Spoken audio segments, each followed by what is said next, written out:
I'm glad that we can dive a little bit into nutrition this morning and just really talking about nourishing yourself, nourishing your strength, but also looking at our relationship with food and how we can really just live with compassion and love for ourselves. So I'm very excited to be here. So our topic for today, nourishing strength, managing energy and wellness through food. So I want to start by acknowledging that living with breast cancer comes with its own ongoing demands, both physical and emotional. Many of you are balancing treatments, appointments, family, work, and simply trying to take care of yourself. So today, our session is not about food rules. It's not about being perfect. It's not about cutting things out.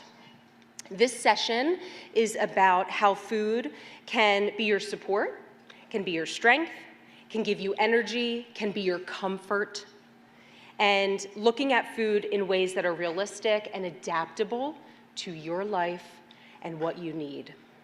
So some days will feel easier, and that's okay. And today we're going to talk about some flexible approaches that you can use based on how you're feeling on a given day. So let's dive right in. So our goals for today. We'll be talking about supporting energy, especially when fatigue feels overwhelming, and we'll be kicking off with talking a little bit about fatigue. Managing appetite and taste changes. We'll be looking at easing digestive discomfort, navigating weight changes without shame, and most importantly, learning how to nourish yourself without added stress. So I want to take a moment and just have you reflect on these and think about what feels most relevant to you today and where you are right now. And I want to say that not every topic that we cover today will be equally appropriate for all of you. It may not be something that resonates with you, but I invite you to take what's useful and carry with you some information that may be helpful, and then leave the rest behind. So let's start about diving into why nutrition matters. So long-term treatment, your body is constantly working hard. Inflammation, medications, overall stress, all of this can increase your nutritional needs, even if your appetite doesn't reflect that increase. So one important focus always is muscle preservation. And muscle, when we're talking about it, isn't just about strength. But remember, muscle protein supports balance, mobility, immune support, even how well you tolerate your current treatment regimen. And research suggests people in cancer treatment need 20 to 50% more protein than the average adult. But this isn't necessarily about increasing volume. This is about, and I want you to take this with you, this is about making every bite count. Okay? Not about volume, making every bite count. So when we talk about eating, we're not talking about growing large quantities. We're talking about protecting our strength, creating resilience. It's not about dieting. It's not about restriction. So let's dive in first and foremost to a topic I know resonates with probably most of you, supporting energy and dealing with fatigue. So I want to first check in with all of you here. How many of you, and you can raise your hands, experience fatigue that feels different than anything you ever experienced before your diagnosis? Yep, absolutely. So this is a good way to just normalize what you're experiencing and what you're feeling. Cancer-related fatigue is recognized as a distinct clinical syndrome. It is not just being overly tired. It is not something that's cured by rest, by willpower. I always say you cannot out-nap the fatigue that you are feeling, as much as you may try. It can feel heavy, and it can feel persistent. Treatments like chemotherapy, immunotherapy, hormone therapy, they affect your energy level through a variety of mechanisms. And I want to say, food won't eliminate your fatigue. I do not want to overstate this, but we know that steady nourishment can prevent energy crashes and support more consistent stamina as you're moving through your day. So one key nutritional point, a person that is dealing with cancer-related fatigue who skips meals will more likely feel worse than someone who eats consistently, even if what that person is eating is not quote unquote perfect or healthy. So it really is about consistent nourishment to get you through the day. Regular eating prevents that energy drain, those energy spikes up and down, so you want to focus on consistency. So what does this look like? How do we build steady energy? So one of the most effective strategies is eating small amounts throughout your day. Ideally 3 to 4 hours if possible, but remember we're being gentle with ourselves, so this is, a general guideline. And of course, pairing protein with carbohydrates to stabilize blood sugar, prevent those energy crashes, and then adding healthy fats to provide sustainable long-term energy. And again, this doesn't mean that we're like upping our meals, we're eating these large volumes, but these small changes, these small incremental additions can make a really big impact. Maybe we're thinking about having some yogurt with berries, maybe we're having some multigrain toast with peanut butter, maybe we're having some cheese and crackers, just a little something. And if you are trying to increase your volume, but that's feeling a little bit overwhelming on some days, know that small, frequent nourishment is a more gentle, approachable way to provide sustainable energy as you move through your day. Now, I want to make a note for those who may have issues with their appetite. Maybe your appetite is reduced, maybe you're having some blunting with your appetite cues. A reminder or something that you can try is setting cues for yourself, using that, what did Kevin call it, our designated rectangle? On Friday night, is that what he called it? I love that. But using your phone to set reminders as opposed to just leaning on your own hunger cues. Setting a schedule and building that behavior when your appetite is decreased can be a good way, a good reminder to just have a few bites. It doesn't have to be anything large, a few spoonfuls, a few forkfuls, but that can be a good reminder for you. If you're dealing with nausea, especially in the morning, try even leaning into something like a smoothie. Sometimes drinking something versus having something solid feels better on your belly and can soothe some of that nausea. So that can be a good way to kick off the day. Okay, so now let's talk about the nutrient that I have mentioned many times that is really important, and that is protein. It is especially important during treatment because it does help to preserve muscle mass. And I want you to think of protein more than just working to build muscle, but this is your insurance. This is your strength insurance. And you don't necessarily have to count grams specifically. I know members will often ask us what their protein goals may be, and we'll certainly give that a range to sort of work towards. But sometimes seeing those numbers, because they might be higher than perhaps what we're getting in currently, can be overwhelming, right? Like, oh my gosh, I'm never gonna get there. So we use that sort of as a gentle guide in the back of our mind, but one thing you can do is just add protein to all of your meals and snacks. And if animal proteins don't feel approachable to you, or that is not a food choice that shows up in your day, try things like eggs, beans, dairy, tofu, making smoothies. They all count to adding protein. You can also keep a list of your preferred low-effort protein sources. So things that don't require cooking, right? Easy to prepare, easy to bring together. Things like rotisserie chicken, single-serve cottage cheese, like tuna, canned fish, hard-boiled egg, right? Things that you know work well with you, that you like, that are really easy, that are not going to zap your energy through the end of the day. And remember, convenience is a strategy.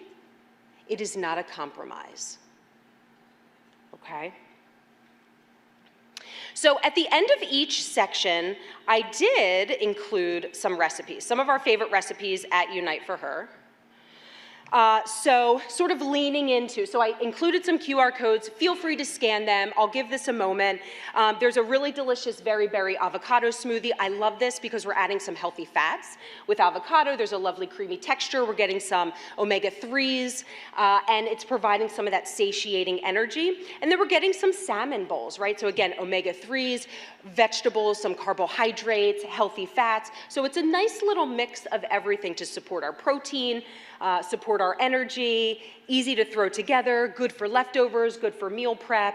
And if you don't scan these, all of them are available at uniteforher.org on our blog. We've got a gazillion recipes. So plenty more to come. Moving on. So now let's transition to something else that I'm sure you have dealt with or are dealing with, and that is just overall appetite and taste changes. Okay, so regarding a reduced appetite, I do want to acknowledge the emotional weight of eating by obligation versus eating for pleasure. This is a real shift, and it is okay to grieve this shift. So when your appetite is low and you know you have to get some sort of nourishment in, let's go back to perhaps eating by the clock, right? Eating a little schedule, setting a reminder for yourself, having a little something. Remember, those hunger cues are likely reduced, so we want to lean into other strategies to help remind us to get in a little something. In addition, you might find if you're dealing with reduced appetite that perhaps your appetite is better mid-morning, early afternoon. Leverage that.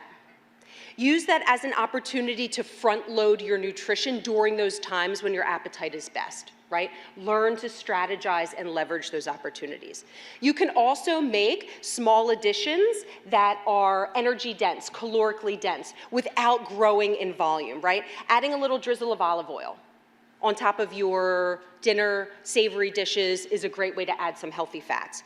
Adding a tablespoon of a nut butter to your oatmeal or your yogurt, great way to add some in.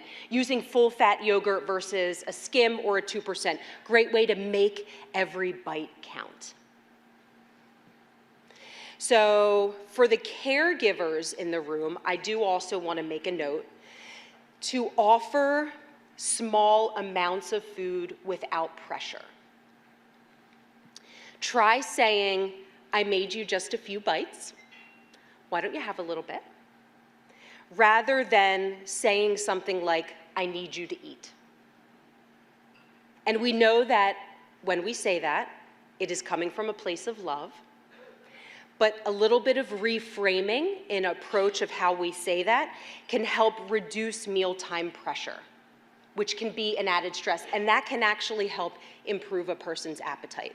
So just think about a little bit of reframing as you're helping and preparing and supporting your loved one. So even when appetite returns, your taste may not. So taste changes are wildly common, right? Metallic tastes, bland, sweet, salt, all of them, and on any given day, right? Any and all can certainly occur. And chemotherapy effects and medications affect all of those rapidly dividing cells, especially those that affect our GI tract. So our taste receptors in the mouth, one of the most common things because of their high turnover rate. But that also means that they regenerate. And that's why some of you may find, depending on what your regimen schedule is like, you do see some improvement in between treatments and infusions, right? It's because of that quick turnover and quick regeneration. So a couple tips. If your food is tasting metallic, I'm sure many of you have tried or heard this, but we'll review this together again. If your food tastes metallic, try using plastic utensils or leaning into tart. Adding a little bit of lemon can balance some of that metallic flavor, so maybe you're using an acid to your benefit. If things are bland, again, we're going to try to punch up those taste buds a little bit. We're adding some fresh herbs, we're adding citrus, we're adding vinegars, we're adding acids to provoke our taste buds a little bit, to bring on some more flavor. If, again, meat or animal proteins are not really speaking to your palate currently, shift to other proteins instead. You can get high quality protein from eggs, your dairy, beans, tofu, all of that. And remember, taste changes fluctuate. So what doesn't work, these sort of strategies, what doesn't work today, may work next week. So try to be flexible and just do the best you can on a given day. And again, leaning into that designated rectangle box, you can keep some notes on what worked for you or what didn't work for you. So as you're sort of reflecting and moving through, you have some reminders versus trying to have to remember on your own. But this can be a great way to just keep note of what worked and what didn't work. So with that, let's look at a couple more recipes that we have. Oh, I totally missed that slide. Okay. That's okay, you got all of it. Here's some of our favorite recipes. So we have some chicken noodle soup, really nourishing, good for hydration. We added some turmeric and coconut for some really lovely flavor. And then we're leaning into those herbs. We're leading into that acid with a beautiful herby vinaigrette for a salad. We use champagne vinegar for that, but you could use anything, but it just really helps to like brighten the palate, brighten the flavors, and really provoke those taste buds. So here are some of our favorite recipes that you can scan. They will all be available afterwards, I am sure. All right, so let's get into the fun stuff. The stuff that nobody likes to talk about, but as a dietitian, we always ask. People are like, TMI. I'm like, never TMI. I want to know. I want to know. Oh, nausea. All right. Nausea's tough, right? The key with nausea is small amounts. When you're eating, when you're drinking, small amounts, little bit, much more tolerable. Nausea is often worse on an empty stomach, so try eating and keeping things nearby before the nausea wave hits you. Waiting until it passes can make it more challenging to deal with and get through, so try to stay ahead of the game. Keeping dried foods like crackers, toast, things nearby that are bland can be good to keep something in your belly. One practical tip some of you may realize just in your own experience is how wildly increased your sense of smell is when you're nauseous. That is so heightened and can be a trigger for your nausea when you are experiencing it. So if you are preparing food, if you are in the kitchen, if you are around someone that's cooking, make sure things are well ventilated. Make sure a fan is going. If you're preparing something warm, hot foods tend to be more aromatic than cold. Maybe you're asking someone else to prepare that food for you, or you're waiting until it cools down to room temperature just because it will have less of an aroma. So really be mindful of that. You can also lean into things like ginger and peppermint that can ease nausea sometimes, so sometimes that works. Although I will say, reflux is one of those symptoms that can also present with nausea. And so you really want to be aware if you have other things going on, other digestive issues that may be aggravating your nausea. And in fact, if you are dealing with reflux, be aware of peppermint and mint. So while nausea by itself, it may be soothing, if you're dealing with reflux, that can actually make it worse. Because what happens is it relaxes that lower esophageal sphincter between your esophagus and your stomach. That relaxation can cause the acid to come up. So you really want to talk with your oncology team and be aware of sort of what's going on. Are there other underlying things that you can address that in turn can help improve your nausea? And then on the other side of the coin, the lower GI, right? I think anytime we're dealing with lower GI, first and foremost, always thinking about hydration. Okay? Hydration is critical, whether you're dealing with constipation, whether you're dealing with diarrhea. Something good to look for, unless you have a medication that is altering, the color of your urine is a good indicator of hydration. You want to shoot for it being pale yellow. Doesn't have to be crystal clear, but as long as it is lightening up as your day goes on, you can use that as an indicator for how well hydrated you are. For most people, this may look like 8 to 10 cups, 1 to 2 liters, but again, with certain regimens, being on a chemotherapy long-term, those needs may go up. So you just want to be aware and connecting with your oncology team if you want to be extra conscious about your hydration. Constipation in particular, we know how prevalent that can be, especially with pain medication. So try, if you're dealing with this, likely medications are part of this conversation as well, but other lifestyle things that you can try.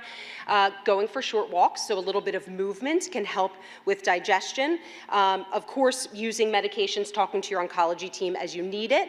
A little tip that you could try, kiwi fruit can help with constipation. Generally, I recommend having 2 per day. So you're getting some hydration, you're getting some fiber, but trying that. And in addition, I always lean into the tried and true prunes. When I worked in clinical oncology, like our oncology nurses swore up and down, they're like warm prune juice, they're prunes. So I also lean into that as well. Not to say that it's gonna make things improve overnight, but I think if that is a chronic issue that you're dealing with, just start to build that into your routine, right, to kind of support your bowel habits.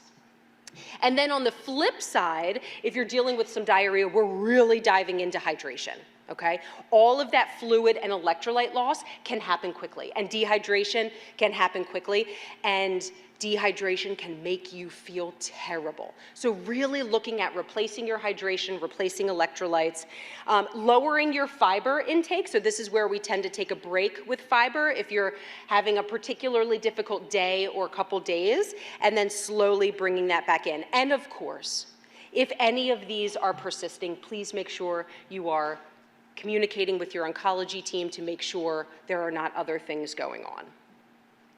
Some of our favorite recipes, ginger greens smoothie. So you're getting some ginger for some nausea, greens for some fiber to help with digestion. These morning glory muffins are amazing.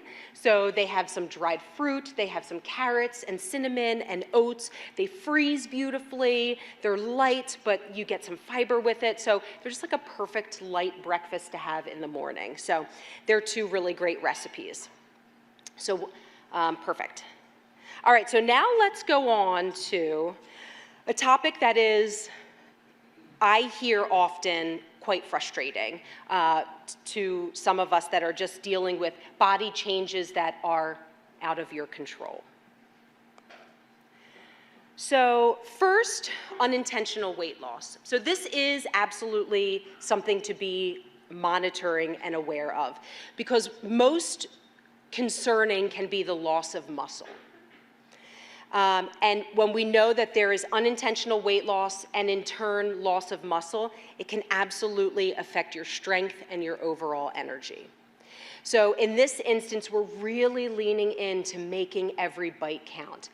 Energy-dense foods, getting your protein in as best as you can. I want to dive a little bit deeper into this muscle loss in particular. So medically, it's what's known as sarcopenia, and it is a clinically significant indicator and associated with poorer treatment tolerance, independent of total body weight. So in other words, a person that may be losing muscle, even if the scale doesn't shift, that can be a dangerous indicator for how well you tolerate treatment and if you're able to stay on your regimen. So if you are noticing signs that you are losing your balance, your mobility through your day is declining, you don't have the strength to get through your activities of daily living, that can be an indication that perhaps you're losing some muscle mass. Worth talking to your physician about how you can improve that. This is where focusing in on protein, certainly some gentle movement, if you are cleared by your physician, is really worthwhile. That can help to maintain that lean muscle mass.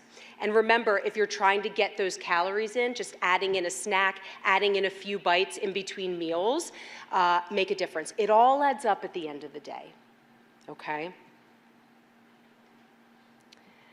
On the flip side of the coin, weight gain during treatment. So this can happen as a result of a number of things. Medications, hormone therapy, reduced overall activity. This is not a personal failure. There are lots of specific reasons why you may see this change. Things like corticosteroids, right, during your infusion, causes an increase in appetite, fluid retention. Hormone therapies, aromatase inhibitors, that can slow metabolism. It increases fatigue, that can reduce your physical activity. All of this is the product of treatment. It's not the product of personal choices. So give yourself some grace. If you are looking to work towards a healthy weight, it's always best to talk to your oncology, because it may not be appropriate just trying to reduce your overall calorie intake. We want to take it on a case-by-case basis. It may not be appropriate because if someone has a low appetite to begin with, we potentially worry about how that could affect your overall energy, treatment tolerance. But if that is something that your oncologist is like, absolutely, you can work towards it, working with someone like a dietitian so that you can find that balance of working towards a healthy weight without compromising your health and treatment tolerance is a really good avenue. So if your oncology center has a dietitian, of course, Unite for Her. We've got 4 on staff. We can help you along when that is appropriate. But at the end of the day, always just remember, your body is navigating a lot. It is dealing with a lot. Give yourself some grace and lean into those that can help and support you. Some of our favorite recipes. These are some meal prep ideas. So these are some of my favorite meal prep, just easy things to throw together for breakfast. There's a really lovely egg bake that is great for leftovers, some overnight oats and almond cherry overnight oats, which I make pretty consistently. It's delicious. Some lunches. We have a warm quinoa bowl, that's a meal prep that's really fun, a salad, but just things that you can do when you're feeling your best, that you can prep and set yourself up well throughout the week. All right, so let's think about how do we take this flexible approach when we're trying to think of things that may resonate with you, how do we bring it all together? So first I want to acknowledge the noise. A cancer diagnosis often brings an avalanche of advice from well-meaning friends and family about, yeah, right. You're like, I didn't answer this door to be open. Yeah, but well-meaning, right, well-intentioned, talking about miracle foods, foods to avoid, extreme diets. Okay, it is okay, and in fact it is protective for you to set a boundary around what you will listen and accept and take in. And for those that may be offering, remember, they are offering because they love you and they care about you and they want to support you. So it is well-intentioned, but sometimes you just have to listen and let it go and set that boundary for yourself as a means to preserve your well-being and to preserve yourself, right? So in fact, even things that we're seeing online, so those supposed anti-cancer diets, those miracle cures, there's much less evidence to support the things that we see on social media. But in fact, what we know actually works is consistency. So consistency meaning the foods that show up every day consistently are what make an impact on a person's health and well-being. It's not the stuff that shows up once a week, once a month. It's not the ice cream you have at the boardwalk in the summer, right? The indulgent foods that show up here and there. And you can lean into that to give you that sense of control. Focusing on the things that show up regularly are what make a difference. In a healthy diet, all foods fit, of course. We want to be consuming more of the things that are nourishing and energizing and a little bit less of the foods that are indulgent and a little more fun to eat, right? Perhaps what we had at our pajama party. But this is not about taking an all or nothing approach. And in fact, this is good because you can recognize the ups and downs of your day. Some days, all you can get in is soup or liquids or toast. Right? Other days you're like, I'm feeling good, I'm doing some meal prep, I'm getting in some protein, I'm getting my hydration in, the ups and downs.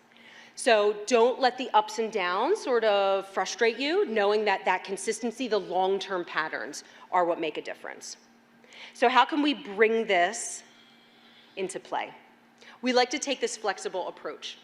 And I like to use a plate because I am a visual learner. So as I'm sort of envisioning meals and putting things together, I like to envision my plate. So really basic structure. And it's basic because that means each and every one of you can take it and tailor it to your own preferences, what you like, how you're feeling, who does the cooking, who does the shopping, right? This can be applied to all of you. So first, anchor it with protein, right? Think about your protein foods. And then we're gonna add some color.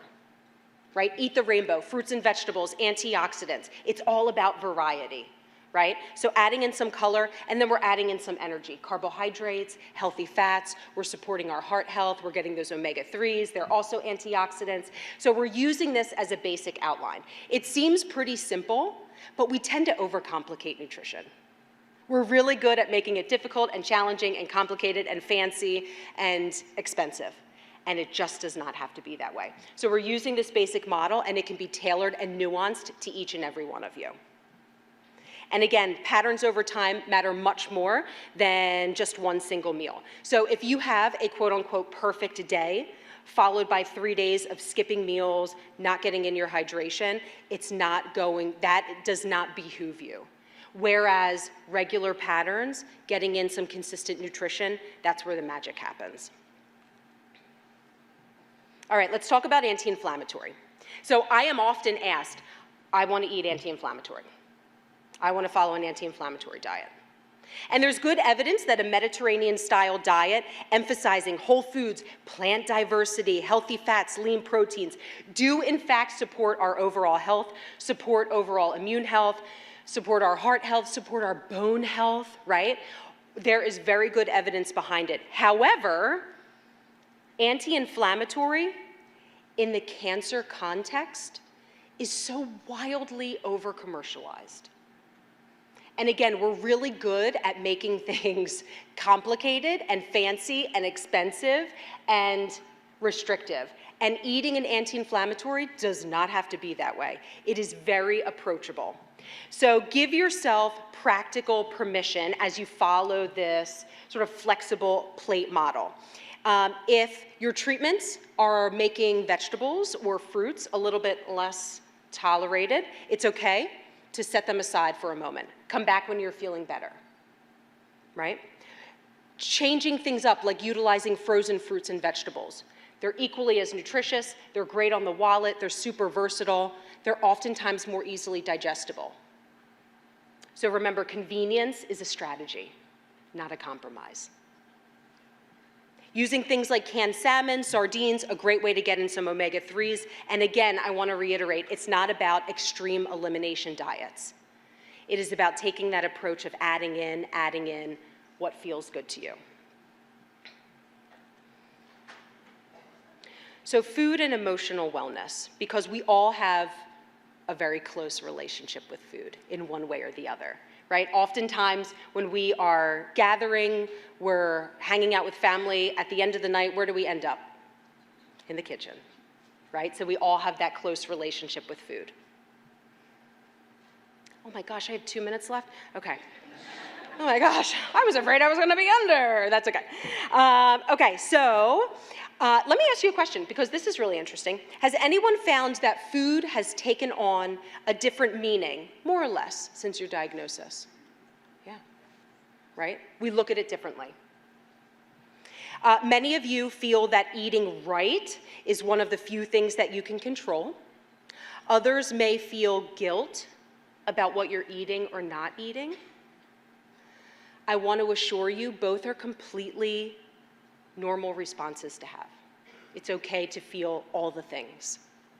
So again, acknowledge that grief around food, not being able to taste your favorite food, feeling too sick to attend or eat at a family gathering, having to avoid some of your favorite foods.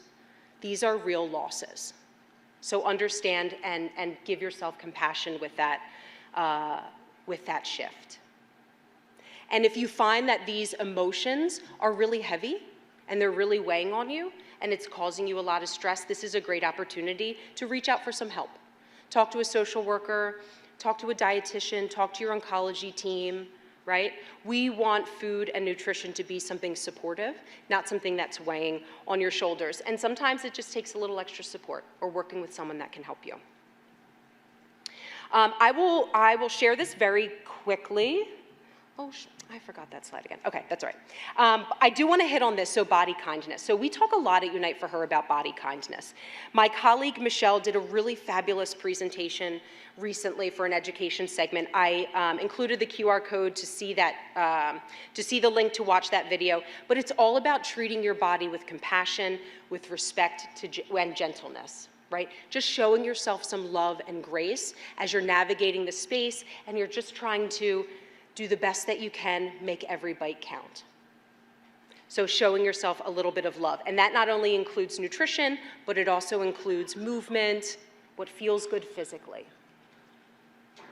All right, so putting it all together, can I do it in 19 seconds? Probably not. Okay, that's fine. That's okay, we'll get through it. We'll get through it together. Okay. Gentle framework. So just very quickly before we sort of wrap things up. Okay, so gentle framework, know that there are going to be good days and there are going to be hard days. Good days, yeah, you have some snacks, you have some meals, you focus on hydration, everything is great. Hard days, you give yourself grace. You say to yourself, I'm going to do the best that I can today. Maybe you're leveraging those good days when you feel best to kind of set yourself up for success when you know you're going to have some hard days coming, but we just give ourselves some grace. Both days are valid. So just honor them and do the best that you can. But when to seek extra help. So these are probably obvious, and I'm sure your team has gone through many of these with you, but if you do have ongoing weight loss, if you have persistent symptoms, GI symptoms, nausea, difficulty swallowing, fatigue is limiting your day, please speak with your oncology team. Connect with a dietitian. And then lastly, I promise, I feel like the orchestra's gonna go. When to seek extra, key takeaways. Whoops. Okay, remember, food supports strength, not perfection. Small, frequent nourishment does help with steady energy. It's not a problem solver for fatigue, but it does support as you move through your day. Focus on protein. It protects our muscles, as well as all of the other amazing things proteins do in the body. Flexibility matters more than rigid plans. And finally, and I think most important, kindness towards yourself may be the most important of all. Small, consistent action matters more than just one perfect day. So with that, I will leave some points for reflection, and then I believe we will take some questions. But thank you.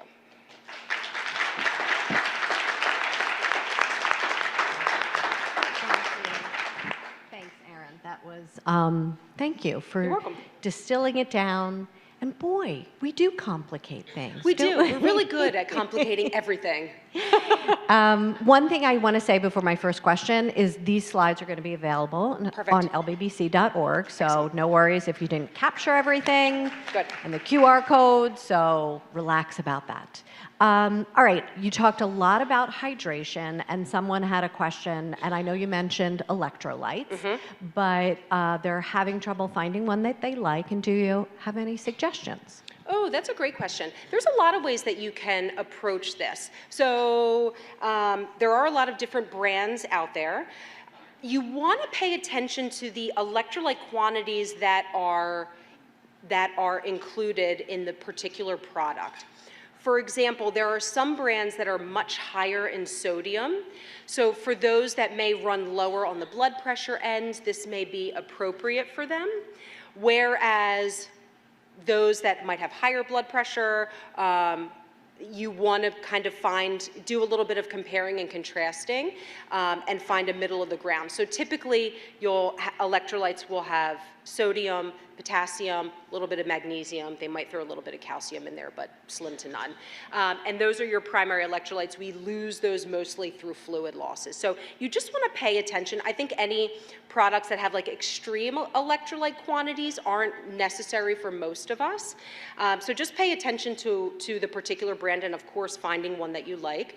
Of course, you can always make your own sort of electrolyte mixture on your own. Coconut water is a really great source of potassium, so that can add some of that. You can add a little bit of salt on your own, some fruit juice or some fresh fruit to add a little bit of magnesium, so you can certainly create that on your own. And then I will say, if you are not having excessive fluid losses and your appetite is good, chances are you're getting your electrolytes from your food. So remember, we get sodium, potassium, magnesium from foods that we're eating as well. So unless you have excessive fluid loss through sweating, diarrhea, vomiting, if you have a good appetite, you may not always need an electrolyte replacement. Great question. Thank you so much, Erin. What? Can you hear me? Hi. I just want to acknowledge how much I appreciate the approach of that food is not static and that we are ever changing and changing treatment lines, different things. We have different side effects and everything like that. So I just really want to acknowledge how much I appreciate that approach. So thank you so much. I was curious if someone asked if the recipes are available in Spanish, and I thought that was very important. Some of them are, some of them are not. Okay. However, Catherine on our team leads our Latina program. So if there is anyone that is looking in particular for a recipe that is not available in Spanish, we can absolutely have her translate for that person. Amazing. Yes. I just want to double down on another one here. Is there any suggestions or foods that are more tolerable for someone who has liver metastases? Ooh, great question. Okay, so when your liver is involved, there's a couple of things to think about. So one, we want to just understand the degree of involvement. So is it affecting your liver function, or are things pretty normal? LFTs are normal. Okay.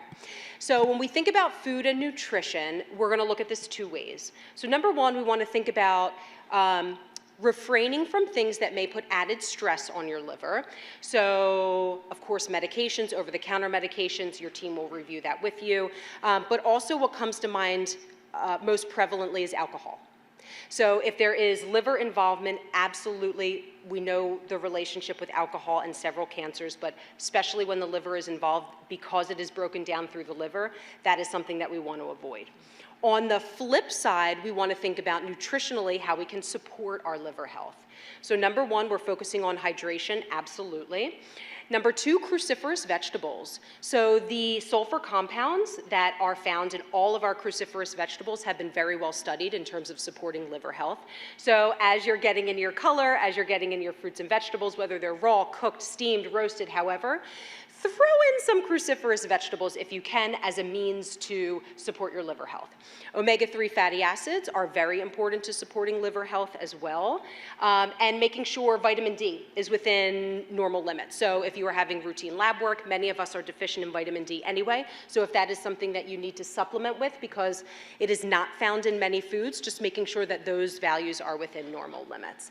And then green tea, that was the last point I wanted. So green tea, so the antioxidant found in green tea also has been supportive of liver health.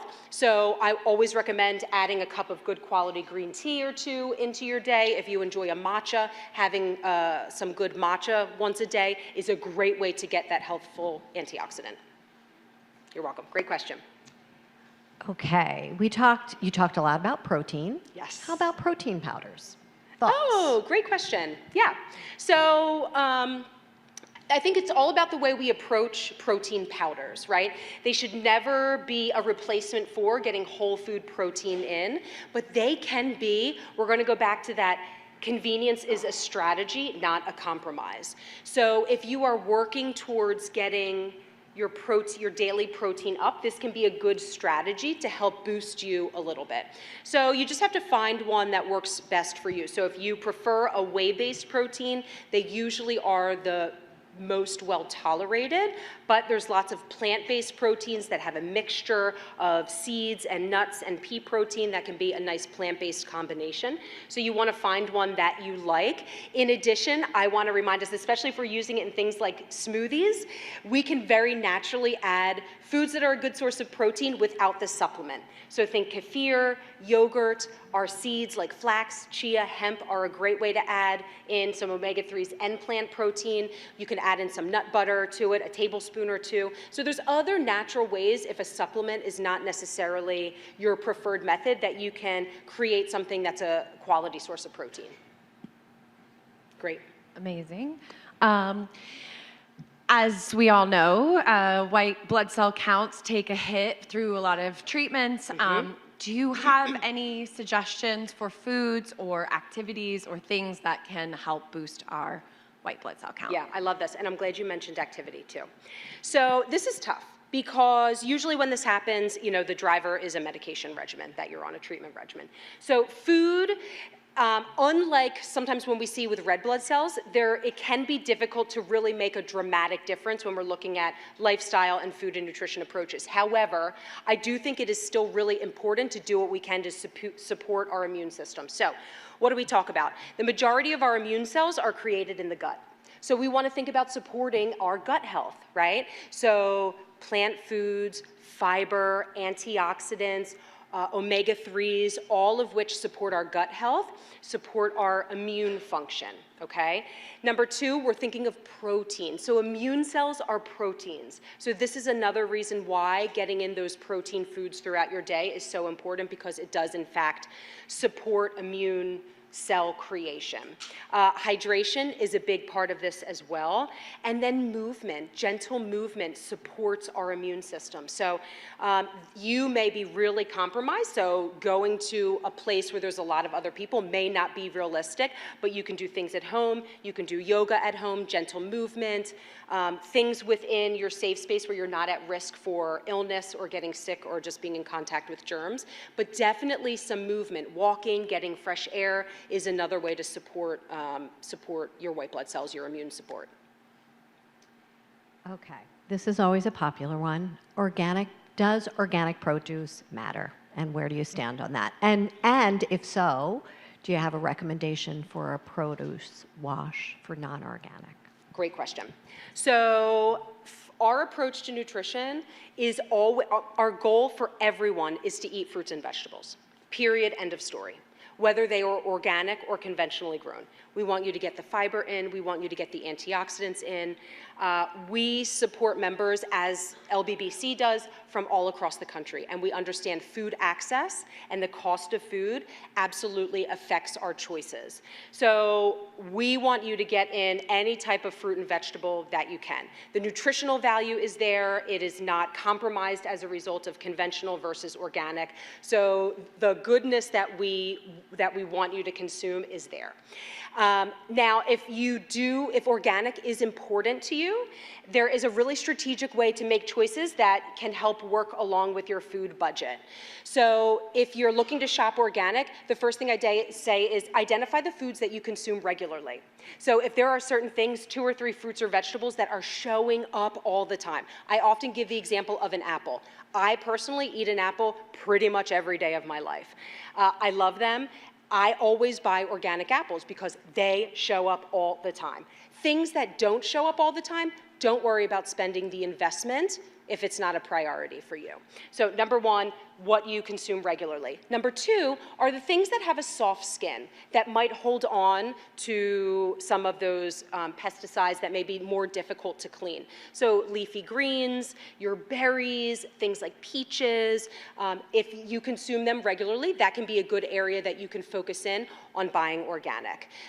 It is worth noting, I'm sure you know, Organic produce is also treated with herbicides and pesticides, so it's not that it goes without, and we should always be washing our produce. I personally prefer a combination, a 1-to-3 ratio solution of white distilled vinegar, 1 cup and 3 cups of water. And I just soak my berries or my grapes for 8 to 10 minutes. I give them a good rinse, and then they're nice and clean. If you need something that's a little bit, has a harder skin, and you use like a produce brush that you can give it a little bit of a clean, that's a great way to do that too. Great question. I just want to, curious personal question. Yeah. How do you feel about like the dirty dozen? Do you ever use that at all, or are you familiar with it? I am familiar with it. Yeah. I use those kind of recommendations just as a loose guide. Yeah. It is not a be-all, end-all. I don't live and die by that list in particular. I look at it every year, I kind of see what they say, and I kind of let it sit in the back of my mind. So I do, I get nervous with lists like that because I think sometimes they can create a lot of fear and anxiety around food choices. And like I said, what I want for every single person that we connect with is to eat your plants, eat your fruits and vegetables, and get them in, because you will in fact reap the benefit of all of the nutrients that are in it. So use that as information gathering. Absolutely, and that leads into this next question about, again, a similar situation of when family and friends are commenting, making suggestions. Do you have any recommendations on how to gently maybe respond or give some kind of boundaries around that? Yeah, this is hard. This is hard, because what we want to say is not what we should say. Right? I think, I think it's about approaching with compassion and speaking up for yourself, but in a way that is not disrespectful. I think it's okay to say, I appreciate you sharing that. It's not really helpful or what I need right now, but thank you. End of story. I would appreciate if you, did not share that sort of information. Or just that opens up, sometimes those comments can open up the door for conversation for you to just be vocal about what is important to you, right? Like, I appreciate you sharing that. I am focusing on my health. I'm working with my dietitian, my oncology team. They are monitoring my nutrition status and my health closely. I got this. Thank you very much. So I think it's okay to be firm but gentle, and really just use it as a means to communicate your own boundaries as a form of self-protection. It's tough. That's tough. Okay. What is the current school of thought on consuming phytoestrogens if your breast cancer is hormone positive, and how that relates to, again, tofu and tempeh, Absolutely. et cetera? Love this question. This is so good. It's perfectly safe to consume. So here's what I will say. Again, when it comes to food and food choices, your preferences matter. You are the driver of the bus. And this matters so much, especially around conversations about soy and phytoestrogens, because historically, what we may have initially been told, we make that decision and we're like, never again. I'm never having tofu, I'm never having tempeh, I'm never having edamame again. And we just make that decision, and we respect that. What we do know is that it is perfectly safe and healthy to incorporate soy foods among other foods that contain phytoestrogens. They will not cause cancer growth, even hormone receptor positive cancers. In fact, studies show that they may actually have a protective effect, and phytoestrogens are antioxidants. So you really want to make sure that you are incorporating high quality, whole food soy foods, so that is edamame, tofu, tempeh, miso, even unsweetened soy milk is a great option, and not having soy supplements, but it is perfectly safe and healthy, great source of protein and fiber. But again, even what we know, it comes down to your comfort level. And if the thought of consuming soy foods is anxiety provoking, it's not worth it. There are other things that you can incorporate that are just as nutrient dense that you can feel good about. Thank you so much. So you mentioned that that muscle loss can be an indicator that treatment is I don't know the word you used exactly, but that it's not can responding affect- well, yeah, yep, basically. yeah. What is the way that muscle mass is being measured first and foremost? And the question is, should I be bringing up the idea of starting a routine DEXA scans? Oh, great question. Okay, so DEXA dealing with bone density, we'll answer that second, but that's sort of like a separate thing. In terms of measuring muscle loss, there are calculators that your oncology team, your clinical dietitian can use to assess muscle mass, muscle loss. Some visual things that you may notice are like some temporal wasting you might see here. If your collarbones are protruding a little bit more, they can all be indicators that you're losing some muscle mass. Also, if you are finding it more challenging to move throughout your day, to stand, to keep your balance, to lift a laundry basket, to put stuff away in your kitchen, right? Like some of those ADLs are becoming more challenging because you don't have the strength to do them, to sustain them, more so than just when you're feeling fatigued. That is an indicator that there may be some muscle loss. So there are a couple ways to look into that. And that answers the first question, right? Yeah. And then moving over to DEXA, so that's that's looking at bone density. And you could definitely speak to your physician. If you are on an aromatase inhibitor, if you have hormone receptor positive cancers, chances are you are getting a DEXA scan every 2 years, depending on what your bone density is. If you have not had one, maybe you have triple negative, you are not on an aromatase inhibitor, but if you are of age where estrogen is declining and you're at increasing risk for developing bone disease, it's always worth asking. Is it appropriate to get a DEXA scan? I haven't had one, or how often do you have them? Bone density changes happen very slowly, which is why they don't order them very often. It's like every 2 years, unless there's something that prompts it to look at a little bit sooner. Thank you. Great question. Thank you. Okay. Are there foods that help reduce hot flashes? Oh, I would be a billionaire if I had that answer. All right. Oh my gosh. Okay. Here's what I know. Oh gosh. All right. Hot flashes. That's tough. I'm hot already. Oh gosh. Okay. So again, we look at this 2 ways. So yeah, number one, you look at the foods that tend to provoke hot flashes, right? So alcohol, spicy foods, acidic things. It's so nuanced person to person. So these are just some things that we think about. Okay, maybe a little bit of food journaling can help what may bring them on for you, but oftentimes like they just come on hot and heavy, right? Pun intended. On the flip side, interestingly enough, there is some evidence that looks at the consumption. There was a research study that looked at the consumption of soy milk, so going back to these phytoestrogens, and it actually helped to improve vasomotor symptoms. So I think this study, participants consumed an 8-ounce glass of soy milk, whether it was a smoothie or in yogurt or however they had it, and over time with consistency they found their hot flashes and night sweats were reduced. They did not go away, but the intensity had reduced. And that goes back to the phytoestrogens and that protective effect of the effect that they may have on our receptors in our body. They may actually help to reduce some of those medically induced menopause symptoms, most specifically vasomotor symptoms. So with that, what I would say is if hot flashes are something that is really plaguing you, certainly try to bring in some wholesome daily soy foods, phytoestrogen foods, to see if over time you notice an improvement. In addition to that, other things may also be helpful. Things like acupuncture or Reiki may be helpful with that. Exercise may help to lessen it.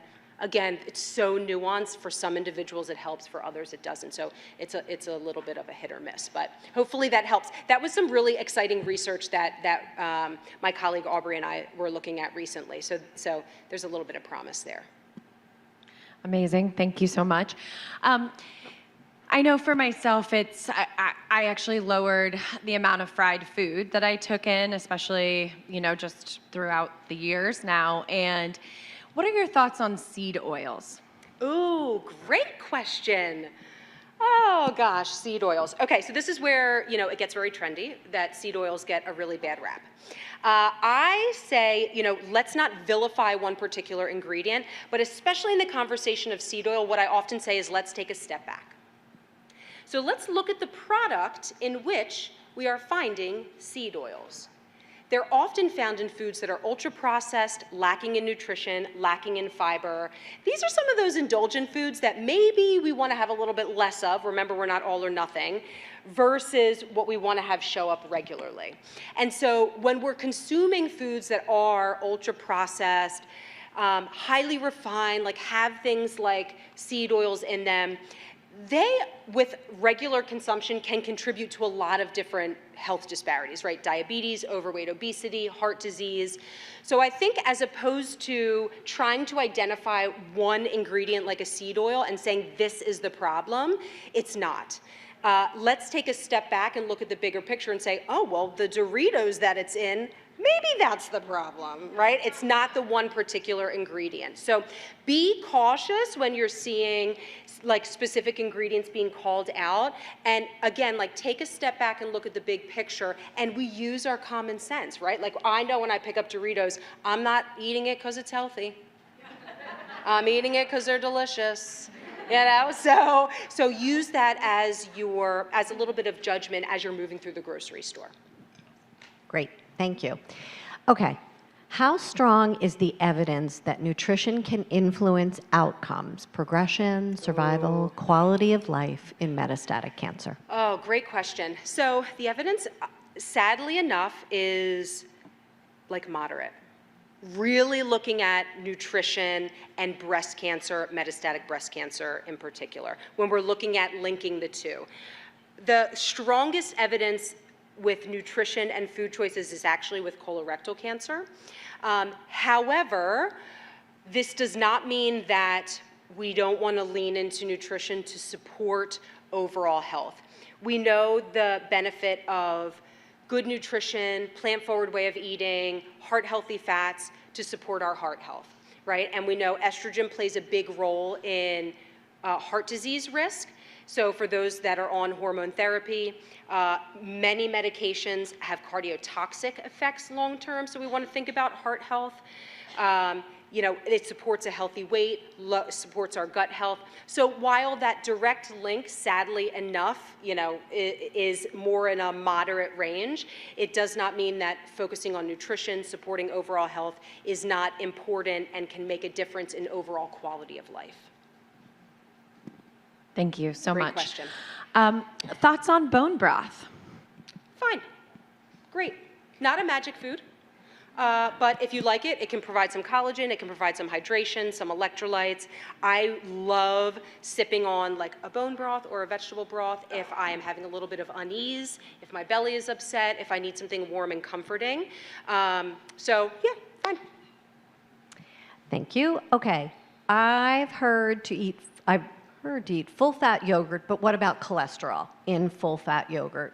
Oh. And is that bad for people who have high cholesterol? Yeah, great question. So when we're looking at lipid cholesterol levels, we know that the biggest driver, from a nutrition perspective, saturated fat is the biggest driver of lipid cholesterol levels. So overall, you're really monitoring your dietary saturated fat intake versus dietary cholesterol, right? So like eggs are off the hook. So you have to look at, I guess, your individual scenario, right? If you are a person that has a history of heart disease, hyperlipidemia, so your cholesterol is already high, then yeah, you may want to choose a lower fat yogurt just to lower some of that saturated fat in terms of a heart healthy approach. But if you do not have any issues with your lipids, your heart health is fine, then having a full fat yogurt I think is fine. And of course, you want to look at that in context of other things that you're eating, right? Are there other areas where you're consuming a lot of saturated fat that you might be able to make a healthier adjustment to support your overall heart health? So you really have to, again, look at the big picture of what else you're consuming throughout your day. Thank you. Yeah. Hot topic, GLP-1. Oh. Another session? Yes, oh gosh. How do I pare this down? So we are we are like moving towards a really promising way of health with GLP-1s. I think there's a lot to learn. It's not for everyone.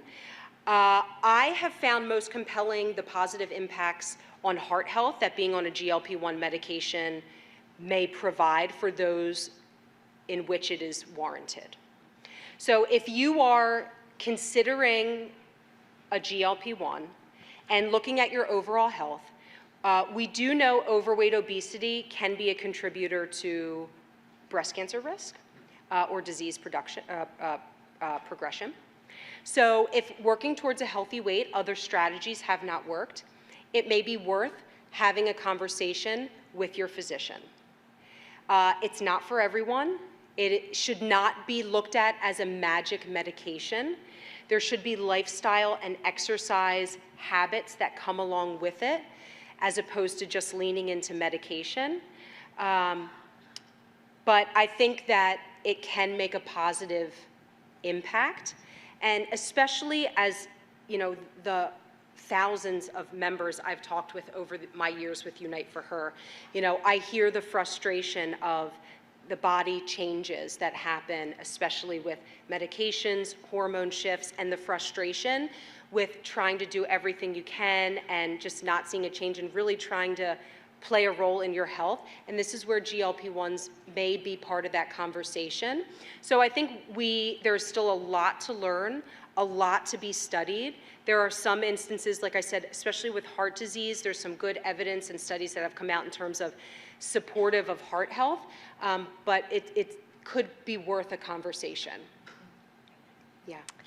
Thank you. I think we're going to end it there because my next question was more about body kindness that you already talked about, which I think leads into what you just talked about. Yeah. Such great information.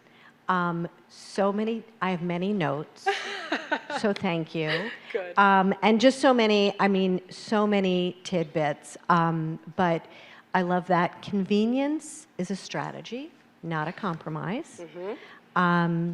And I think the patterns over time matter. Yeah. And isn't that with everything? It's with everything. I know.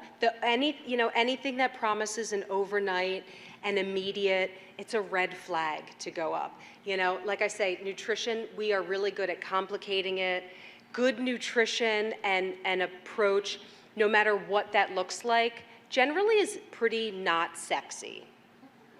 And as much as we try to make it really sexy, what works is consistency, plant forward, hydration, but also taking food and enjoying it with others, spending time using it as an avenue to connect and show love and support. So it's so much more than just we're putting in our bodies, although that is important and impactful on health, but we want to think about it on a bigger scope as well.